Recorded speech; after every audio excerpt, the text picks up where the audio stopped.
we're going to solve a 3 by 3 system of equations. You can see that circled in over here on the left. And we're going to use Cramer's rule for this.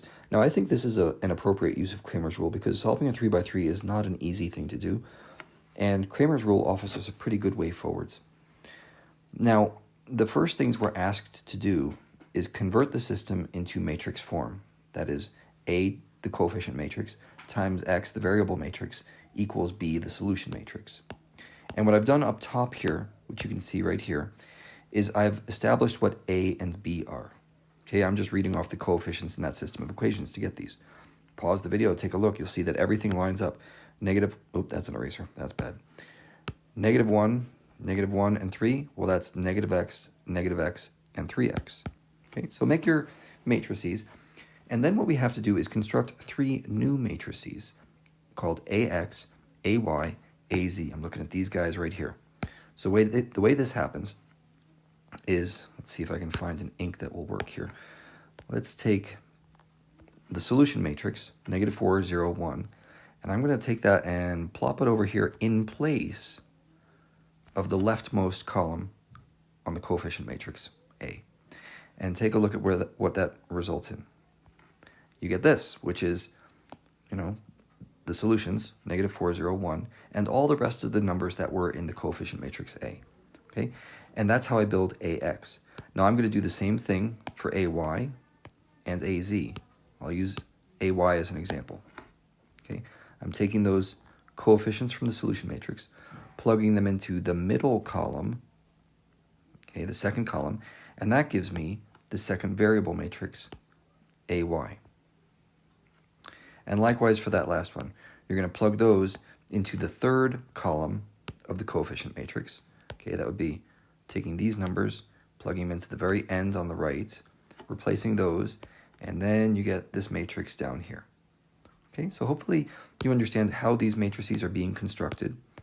The reason why I'm constructing them is because Cramer's rule depends on finding the determinants of each of these matrices. Now, the determinant of a 3 by 3 is not an easy thing, but I'm going to work through it down below here. Okay, you'll see I took AZ and I just rewrote it over here with bigger numbers, so this should be a little more clear to follow. And what I want to do is guide you through this process of finding a determinant. If you know how to find a determinant, if you're good at that, skip this part, right? Jump forward 2 minutes or so. I should be done by then.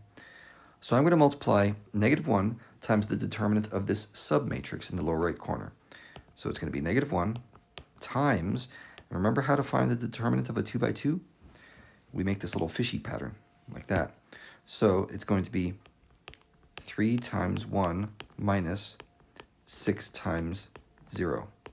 Okay? That's how I do that first blue part. Now we're going to move over into, I feel like magenta right now. We're going to take this number right here, the top middle, and I'm going to multiply it by the matrix formed from these 2 columns. So this is going to be, now it's going to be minus, for reasons that I went over in class, but you just have to get used to memorizing this one.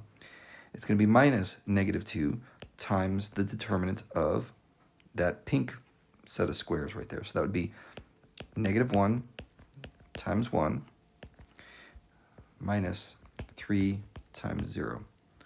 Okay? I am sorry about the matrix rules with determinants. I don't make the matrix rules, I just follow them. So let's do the last one here. I'm going to take -4, and I'm going to multiply that by the determinant of this submatrix. So this one's a positive, plus -4 times -1 times 6 minus 3 times 3. So this is a great place to pause the video and walk through those steps carefully so you understand how the determinant of a 3 by 3 is happening. Now, let's go ahead and simplify all this stuff. Let's see what we get. This is going to be -1 times, what's in that first set? Well, it's 3 minus 6, that's going to be -3. And in the second set, I have minus -2. Okay, I'll just keep that minus -2 for now. We'll deal with that in a moment. It's going to be -1 minus 3, so that's -4. And the third set is going to be plus -4 times, what do we have here? This is -6 minus 9, so that's negative 15 from the looks of it. I simplify more, I get 3. Ugh. That's going to turn out to be minus 8 in the middle there. And then plus 60 from the looks of it. So 52, I think that is 55. Okay, I appear to be wrong. Dang it. Let's see if I can figure this out quick. Agony. Oh, no, this is right. Okay. I was looking at the answer key. This is right. Okay, so now I have the determinants for AZ. So I just put that right here. Okay. Now, the determinants for the others are going to be done in a similar method to what I just did right here, except for the shouting and confusion. But let me just write the answers in there so we can get going with this discussion. The determinant of A, this guy up here, if you work through all the math, it's going to be negative 60. Determinant of AX is going to be negative 155. And the determinant of AY is going to be 40. Okay, so if you want to go through these and check your math, see if you're doing it the right way, this is a great way to do it. You've got an answer key right here now. See if you're finding the determinants of each of these correctly. Now, getting back to Cramer's rule. Okay, I'm going to just cut myself a little bit of space here. We don't need this anymore. Here's what Cramer's rule says, and here's why it's so useful. X equals the determinant of matrix AX divided by the determinant of matrix A, which, according to this set of numbers I have here, is negative 155 divided by negative 60, which, a little bit of work, you'll get it to simplify to 31 over 12. Okay, so that's this guy, 31 twelfths. Let's do y. Y equals the determinant of matrix AY divided by the determinant of A. And according to our numbers up top, that's going to be 40 divided by negative 60. Okay, so in other words, negative 2/3. And the last one, you can see the pattern. Z is going to be equal to the determinant of AZ divided by the determinant of A, which is equal to, let's see, AZ is the 55 I got so excited about, and A is still negative 60. So we can simplify that a little bit and get it to negative 11 twelfths. Okay, so that's how we do a 3x3 system.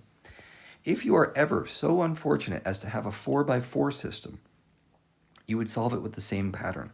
You'd have one more variable at the bottom, like W equals the determinant of AW divided by the determinant of A. What would make the 4x4 most challenging is finding those determinants. I think that's the long part of these problems.